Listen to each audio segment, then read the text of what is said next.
Lives of our Saints. On the 26th of November, our church celebrates the feast day of Saint Stylianos. The following are some thoughts on his life and works. Stylianos was born during the 7th century in Adrianopolis into a family which for generations had known nothing but poverty. What the family of Stylianos lacked in material things was more than offset by the wealth of a deep faith in Jesus Christ. Determined to serve Christ to the fullest of his ability, Stylianos joined the hermits of the desert with a view towards cleansing his soul through a period of meditation and prayer. One night while he prayed for guidance in helping others, Stylianos felt a divine presence and was consumed by the great glory of the Holy Spirit. Emerging from his cave the next day with a spirit of exaltation and serenity he had never known before.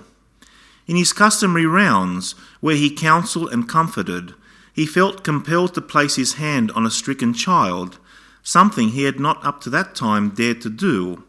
He felt the power of the Lord being transferred to the ailing youngster through his extended arm.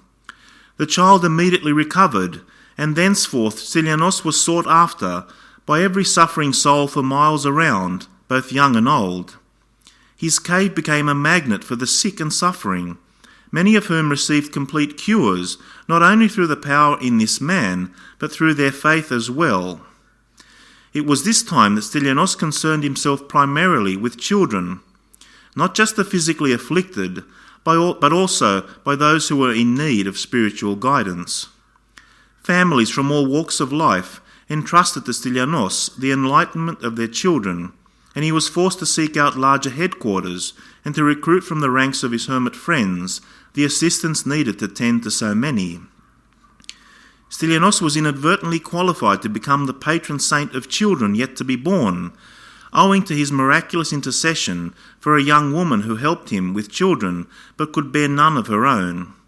When the woman conceived, her husband out of sheer joy spread the word of this miracle, and before long many barren women came to the great hermit. Those whose faith in Jesus Christ was genuine became fertile immediately. The cheerful countenance of Stylianos was his hallmark, because he seemed always to be smiling. Now and then, however, he would be challenged by an outraged discreditor of little faith, and only then would the beaming hermit's face darken with a scowl.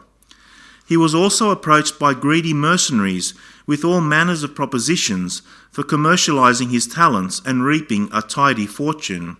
But for these people he always had the same answer, that he had been paid in advance for his services when the serenity of the Holy Spirit came upon him.